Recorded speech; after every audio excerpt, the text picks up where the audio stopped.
جاہل آدمی کچھ تو آپ انصاف سے تعریف کرتے. عالم الغیب وہ ہوتے ہیں جو خود وہاں جا کر خود اس چیز کو دیکھ لے, خود اس کو علم ہو, اسے عالم الغیب کہتے ہیں. عالم الغیب ہونے کے لیے اعمال پیش ہونا شرط نہیں ہے. اعمال پیش ہونے سے عالم الغیب ہونا لازم نہیں آتا. اگر اعمال پیش ہونے سے بندہ عالم الغیب بن جاتا ہے تمہارے مطابق, تو پیچھے تم لکھا ہو اللہ چاہے تو بتا دے, تو پھر کیا مانا کہ حضور پاک علیہ السلام عالم الغیب ہیں؟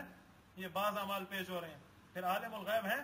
اگر عالم الغیب تم حضور کو مان گئے تو رضا خانیوں کے دوست تم بنے, ہمارے اوپر اعتراض خواہ مخواہ سے کیا جڑ دیا. میرے بھائیو یاد رکھو, حضور پاک علیہ السلام پہ اللہ اعمال امت کے پیش کرتے ہیں, ہم نہیں کہتے, بلکہ تم بھی اپنے آپ کو حضرت مولانا شبیر احمد عثمانی رحمۃ اللہ تعالی علیہ کا ماننے والا کہتے ہو. علامہ شبیر احمد عثمانی کی تفسیر عثمانی ہے, صفحہ نمبر 366 ہے, سورت نمبر 16 سورت نحل ہے, آیت نمبر 89 ہے. وجئنا بک شہیدا علی ہؤلاء. اس آیت کی تفسیر میں حضرت علامہ عثمانی خود لکھتے ہیں کہ حدیث پاک سے ثابت ہے امت کے اعمال ہر روز حضور پاک علیہ السلام پر پیش ہوتی ہیں. اچھے اعمال کو دیکھ کے حضور خوش ہوتے ہیں, برے اعمالوں کو دیکھ کے نالائقوں کے لیے استغفار کرتے ہیں. اگر غلط کہنا تو علامہ شبیر عثمانی پہ لگا فتویٰ کہ وہ تاریخ وہ تفسیر کے اندر جھوٹ بول گیا ہے. آپ اندر سے کچھ اور, باہر سے کچھ اور. انسان کو بات کرتے ہوئے اپنی عقل سلامت رکھنی چاہیے. اور اس کے ساتھ ساتھ 9 نمبر کے عقیدے میں ہمیں لکھ کے دیتے ہیں کہ دیکھو بزرگوں کو سفارشی بنانا منع ہے. ہم فوت شدگان بزرگوں کو سفارشی نہیں مانتے, ان کو سفارش نہیں کرنا چاہیے. اگر فوت شدگان بزرگوں کی سفارش کرانا جرم ہے تو جن کو تم اپنا بڑا کہتے ہو, مولانا حسین علی الوانی امام المفسرین, جن کو تم اپنا بڑا کہتے ہو, آگے جا کر میں اس پہ کلام کرتا ہوں, حضرت مولانا حسین علی الوانی رحمۃ اللہ تعالی علیہ سے جا کر پوچھ لے وہ کیوں جو ہے نا بزرگوں کی سفارش کے لیے یہ باتیں کرتے ہیں. انہوں نے کیوں لکھا ہے اس معاملے میں جا کر کہ اسألک بحق محمد, یہ انہوں نے وسیلہ کیوں دیا ہے؟ وسیلہ وہ بزرگ دے تو جائز ہے, اور اگر ہم دیں تو ناجائز ہے. بلکہ آگے جا کر بار بار فرماتے ہیں اللہم انی اسألک بحق محمد وآل محمد وبحق محمد علیک الی آخرہ. یہ تحریرات حدیث تمہاری چھپی ہوئی ہے, ہماری چھپی ہوئی نہیں ہے. اشاعت اکیڈمی پشاور نے چھاپا ہے, صفحہ نمبر 396 ہے, آپ اس پہ دیکھ لیں. اگر وسیلہ نہیں مانتے تو مولانا حسین علی الوانی رحمۃ اللہ علیہ کا جھوٹا نام لینا بھی چھوڑ دو, وہاں سے آپ کا کوئی تعلق نہیں ہے. 10 نمبر پہ ہمیں کہتے ہو کہ ہم حضور پاک علیہ السلام کے معراج جسمانی کے قائل ہیں. آپ علیہ السلام نے ایک رات میں مکہ سے بیت المقدس سفر کیا, پھر جہاں چاہے اللہ رب العزت لے گیا. آپ کیسے معراج کے قائل ہو؟ معراج کی رات حضور پاک علیہ السلام نے حضرت موسیٰ علیہ السلام قبر میں نماز پڑھتے دیکھا ہے. تم تو قبر کی حیات کے منکر ہو. کیا قبر میں بغیر حیات کے بندہ نماز پڑھتے؟ حضرت موسیٰ کے حضور فرماتے ہیں قائم یصلی فی قبری, مسلم شریف جلد 2 صفحہ 268. حضور پاک علیہ الصلوۃ والسلام کی وہاں معراج ہے, معراج میں حضرت موسیٰ کو نماز پڑھتے دیکھتے ہیں, تم تو وہاں نہیں مانتے. حیرانگی کی بات ہے, بندہ بات کرے تو مکمل کرے. اور 11ویں عقیدے میں آپ لوگ کہتے ہو کہ پیغمبر علیہ السلام کی گستاخی کو ہم کفر سمجھتے ہیں, اور جو شخص قبر اقدس میں جسم مبارک کو صحیح نہیں سمجھتا وہ گستاخ ہے. یعنی قبر مبارک میں جسم سالم ہے. جناب ماسٹر صاحب سارا دن تمہاری تبلیغ یہ ہے کہ قبر اوپر ہے اوپر ہے, اب اس قبر میں کیسے جسم سالم ہے؟ جسم کے سلامت کی بات ہے تو قبر نیچے آ گئی. ہم کہتے ہیں حضور قبر میں زندہ ہے, تو اس وقت تمہیں یہ نظر نہیں آتا. اب یہاں تم کہتے ہو قبر میں جسم سلامت ہے. قبر میں جسم سلامت ہے تو قبر یہی ہے نا, پھر مانو قبر یہی ہے. سارا دن تو تبلیغ یہی کرتے ہو کہ قبر اوپر والے کو کہتے ہیں. اور اس کے ساتھ ساتھ 12ویں نمبر پہ کہتے ہیں عذاب اور ثواب قبر پر حق ہے. پھر آگے لکھتے ہیں کہ ہمارا معراج کی رات آپ علیہ الصلوۃ والسلام نے زانیوں کے تندور میں جلتے ہوئے دیکھا, ہمارا ایمان ہے, اسی لیے دفن ہونا شرط نہیں ہے. ماسٹر صاحب آپ نے دفن نہ ہونے کی بات تو کی ہے کہ جو دفن نہیں ہوتا روح کو عذاب ہوتا ہے, جو دفن ہو جاتا ہے اس کی بات آپ کیوں کھا گئے ہیں یہاں؟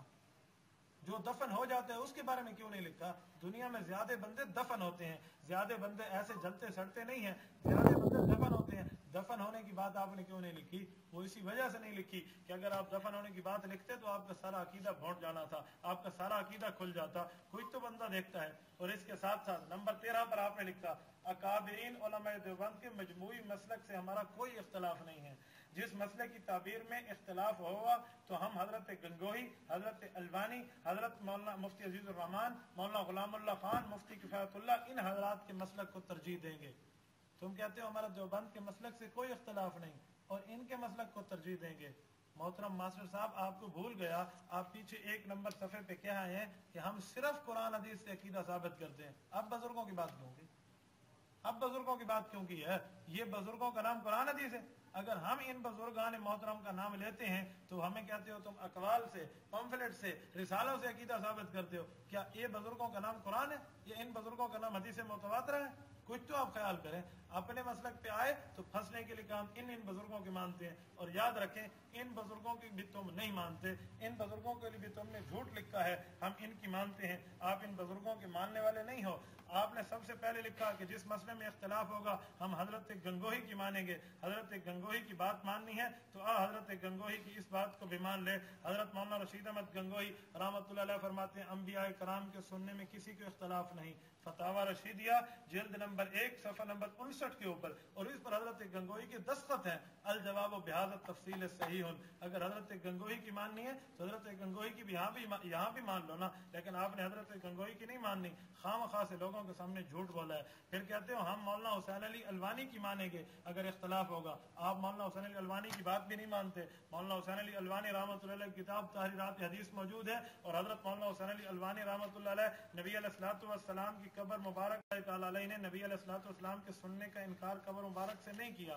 آپ ان کی کتاب خود دیکھ لیں، آپ ان کی کتاب ہے تحریرات حدیث، اور تحریرات حدیث کے اندر حضرت مولانا حسین علی الوانی نے صفحہ نمبر 330 پر واضح طور پر لکھ دیا ہے کہ حضور پاک علیہ الصلوۃ والسلام اپنی قبر میں درود و سلام سنتے ہیں۔ نہیں ماننی میری نہیں مان، لیکن اپنا مولانا حسین علی الوانی کی تو بات مان لینا۔ مولانا حسین علی الوانی کی کتاب تحریرات حدیث صفحہ نمبر 330 صفحہ فرماتے ہیں جس نے قبر کے قریب درود پڑھا حضور پاک علیہ السلام خود سنتے ہیں۔ ماننی ہے تو ان کی مان لینا، ان بزرگوں کو کہتے ہیں ہم ان کی مانیں گے، لیکن آپ ان کی نہیں مانتے، وہ خود حضور پاک علیہ السلام کی قبر کے سما کے قائل ہیں۔ اور اس کے ساتھ ساتھ اگر ماننی ہے تو یہ خود فرماتے ہیں نبی علیہ الصلوۃ والسلام کی قبر مبارک پہ ایک مرد نے آواز دی، حضرت علی المرتضیٰ اور باقی صحابہ سنتے رہے، کسی نے انکار نہیں کیا۔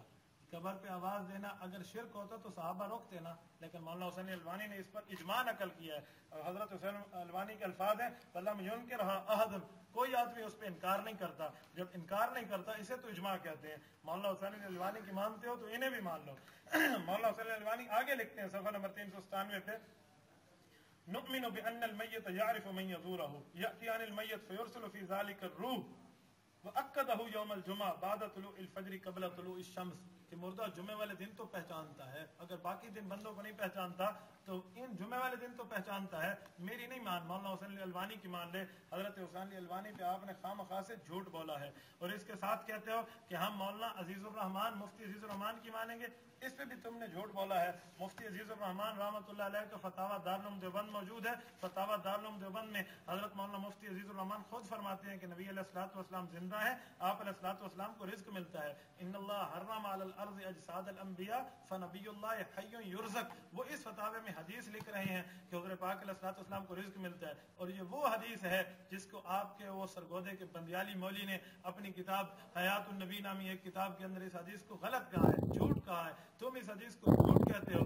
اور مولانا مفتی عزیز الرحمان صاحب اس حدیث کو مانتے ہیں۔ تم کیسے مولانا عزیز الرحمان صاحب کی بات مانتے ہو؟ کچھ تو شرم کرو، خام خواہ سے عوام کے سامنے جھوٹ بولتے ہو۔ اور اس کے ساتھ ساتھ یہی مولانا عزیز الرحمان صاحب اپنے فتاوی میں لکھتے ہیں، فرمایا نبی علیہ الصلوۃ والسلام کی حیات کے بارے میں بات آئی تو فرمایا ہم حیات النبی کے متعلق میں حضرت مولانا ان کی بدنام لیا، حضرت مولانا محمد قاسم نانوتوی رحمۃ اللہ تعالی علیہ کی اس کو مانتے ہیں، آب حیات کو، اور آب حیات کو تم نہیں مانتے۔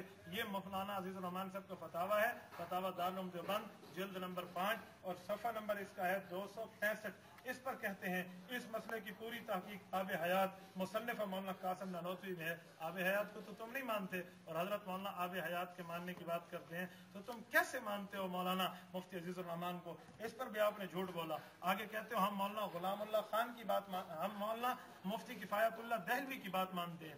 اگر مفتی کفایت اللہ دہلوی کی بات ماننی ہے تو یہ ان کی کتاب کفایت المفتی موجود ہے، کفایت المفتی جلد نمبر 1 صفحہ نمبر 160۔ فرماتے ہیں حضرت رسالت پناہ قبر مبارک میں زندہ ہے، جیسا کہ اہل سنت والجماعت کا مذہب ہے۔ اہل سنت والجماعت کا مذہب انہوں نے یہ پیش کیا کہ رسول اللہ اپنی قبر شریف میں زندہ ہیں۔ اگر مفتی کفایت اللہ دہلوی کی ماننی ہے تو اس کی مان لیں، لیکن مفتی کفایت اللہ دہلوی کی آپ نے بات نہیں ماننی۔ اور اسی طرح آپ لوگ کہتے ہو کہ ہم مولانا غلام اللہ خان کی بات مانیں گے۔ یہ مولانا غلام اللہ خان کے بارے میں ان کے شاگرد کی کتاب ہے سوانح شیخ القرآن۔ سوانح شیخ القرآن میں حضرت مولانا غلام اللہ خان رحمۃ اللہ علیہ کے بارے میں صفحہ نمبر 326 پہ واضح لکھا ہے کہ ایک بریلوی رضا خانی سے ان کا مناظرہ ہوا۔ رضا خانی کہتا تھا کہ حضور ہر جگہ حاضر ناظر ہیں، یہ فرماتے تھے نہیں حاضر ناظر۔ اس نے کہا دلیل، تو انہوں نے فرمایا کہ حضور قبر سے سلام سنتے، باقی جگہ سے نہیں سنتے، تو پتہ چلا حاضر ناظر نہیں ہے۔ جب بریلویوں سے بات آئے تو تم من صلی اللہ علیہ حدیث مان جاتے ہو، ہم سے بات آئے تو یہ راوی ہے اور وہ راوی ہے. اگر مولانا غلام اللہ خان کی ماننی ہے تو اس کو مان لے. مولانا غلام اللہ خان رحمۃ اللہ علیہ کو تم اس کتاب میں ہم آگے جا کے بتائیں گے، کہتے ہیں انہوں نے تفسیر جواہر القرآن لکھی، جواہر القرآن لکھی. اگر مولانا غلام اللہ خان کی ماننی ہے تو وہ خود اس تفسیر جواہر القرآن سے مطمئن نہیں تھے. میری کتاب نہیں، ان کے شاگرد کی کتاب ہے عقیدہ شیخ القرآن، صفحہ نمبر 38 ہے. وہ فرماتے ہیں حضرت مولانا غلام اللہ خان رحمہ اللہ خود غلام اللہ خان کے تفسیر جواہر القرآن سے مطمئن نہیں تھے. فرماتے ہیں ماہ نامہ تعلیم القرآن نومبر 1981، نغمہ توحید یہ 1992 ستمبر، صفحہ نمبر 56، اور اس کے اوپر یہ بات موجود ہے کہ مولانا غلام اللہ خان اپنی تفسیر سے خود مطمئن نہیں تھے. وہ کہتے تھے سجاد بخاری نے اس کے اندر اپنی باتیں ڈال دی ہیں. تو تم کیسے ان حضرات بزرگوں کو مانتے ہو؟ خام خواہ سے جھوٹ بول بول کے آپ نے معاملہ خراب کر دیا. اور اس کے ساتھ ساتھ تم لوگ کہتے ہو یہاں پہ صفحہ نمبر 14 پہ آپ نے لکھا کہ میرے بخاری کے شیخ مولانا مفتی محمود فرماتے ہیں، صفحہ نمبر 14 کی بالکل آخری لائن ہے آپ کے اسی رسالے اعلان حق یا اعلان باطل کی. یہ صفحہ کہتے ہیں مفتی محمود میرا بخاری کا شیخ ہے. ماسٹر امیر عبداللہ صاحب آپ نے جن سے بخاری پڑھی ہے ان کا فتویٰ بھی مان لو نا. مولانا مفتی محمود کا یہ فتویٰ فتاوی مفتی محمود جلد نمبر 1 موجود ہے. جلد نمبر 1 کے صفحہ نمبر 354 پہ فرماتے ہیں انبیاء کرام اپنی قبور میں سب احیاء ہیں، زندہ ہیں. اور صفحہ نمبر 353 پہ فرماتے ہیں متعدد حدیث سے بات ثابت ہے کہ حضور قبر کے نزدیک خود صلاۃ و سلام سنتے ہیں. مولانا مفتی محمود کی ماننی ہے تو یہاں بھی مان لے. اور اگر مولانا مفتی محمود رحمۃ اللہ علیہ کی ماننی ہے تسکین الصدور صفحہ نمبر 36 پہ حضرت مولانا مفتی محمود رحمۃ اللہ علیہ فرماتے ہیں کہ یہ کتاب ہمارے حکم سے جمعیت علماء اسلام کے فیصلے کے مطابق لکھی گئی ہے. اگر اپنے بخاری کے شیخ کی لاج رکھنی ہے تو تسکین الصدور بھی مان لے جو حیات النبی پر دوسری اجماعی دستاویز ہے. آپ تو اس کو روزانہ انکار کرتے ہو. کچھ تو بندہ حیرانگی کا مقام رکھتا ہے. اور 14واں عقیدہ جو تم نے پیش کیا ہے آخر میں کہتے ہیں تم لوگ شرک و بدعت پھیلاتے اور اکابرین دیوبند کو بدنام کرتے ہو. بتاؤ اکابرین دیوبند کو بدنام کون کر رہا ہے؟ ہم کر رہے ہیں یا تم کر رہے ہو؟ اتنی بارے جھوٹ لکھ لکھ کے اپنے آپ کو دیوبندی کہتے ہو. دن رات تو بدنام آپ نے کیا ہے اور تانا ہمارے اوپر ہے کہ ہم دیوبند کو بدنام کرتے ہیں. اور ابھی آپ کہہ رہے تھے کہ دیکھو یہ جو ہے نا بدعت کرتے ہیں یا بدعت کے ارتکاب کرتے ہیں. نمبر 2 میں کہا تو یہ بدعت تو آپ کرتے ہیں. خام خاص اکابر کے سر لگائی جو اس طرح ثابت نہیں ہے. 14ویں اپنے جو ہے نا عقیدے میں کہتے ہیں ہم کہتے ہیں علماء دیوبند قرآن کی آیات اور صحیح حدیث کے مخالف نہیں تھے. اگر علماء دیوبند قرآن حدیث کے صحیح مخالف نہیں تھے یہ مان لیا تو ان علماء دیوبند نے لکھ دیا نبی علیہ السلام قبر میں زندہ ہے، پھر مان لو نا. ہمیں کیوں کہتے ہو کہ یہ قرآن کے مخالف ہے، قرآن کے مخالف ہے؟ تو یہ بات کرنا آپ حضرات کی ذمہ داری ہے، ہماری نہیں ہے. اسی لیے کچھ نہ کچھ معاملہ بندہ دیکھے. اور آخر میں کہتے ہیں کہ یہ لوگ کہتے ہیں کہ نیک لوگوں کے اقوال کے مطابق قرآن میں تعویل کرنا فرض ہے. لعنت اللہ علی الکاذبین. ہم نے کبھی یہ بات نہیں کی. آپ ایک حوالہ دیوبند کا لے آؤ جو کہے کہ ہمارے بزرگ کی وجہ سے قرآن میں تعویل کر دو، ہم 10 لاکھ روپے ہر حوالے پہ انعام دیں گے. یہ سراسر جھوٹ ہے. کسی معاملے کے اندر ہمارے علماء دیوبند نے یہ بات نہیں کی، آپ نے جھوٹ بولا ہے.